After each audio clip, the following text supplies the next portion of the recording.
On the pediatric ward's volunteer table, Clara folded paper cranes. Her hands shook some days. On those days, the cranes looked like little ships braving bad weather.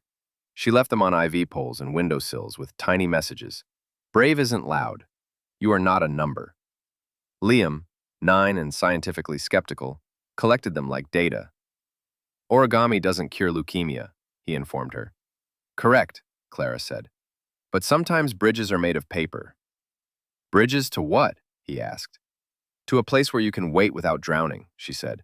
And Liam, who had watched grown men cry in hallways, nodded like a scholar.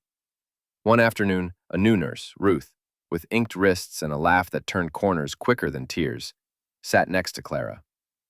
I used to fold with my grandmother, she said, clumsy with nostalgia. May I?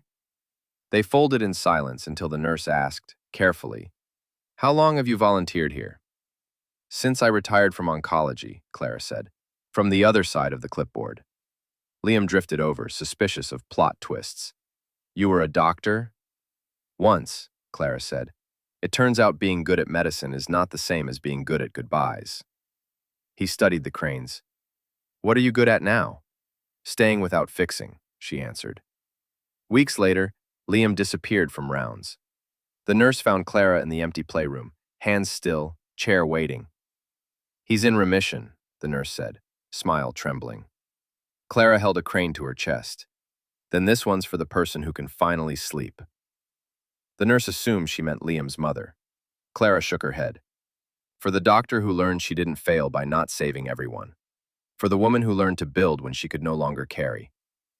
They walked past Liam's door. On his bedside table, a bridge of cranes stretched across the windowsill. In the middle sat a note in a child's determined print. Paper is strong if enough hands fold. When has someone's simple presence been the bridge you needed?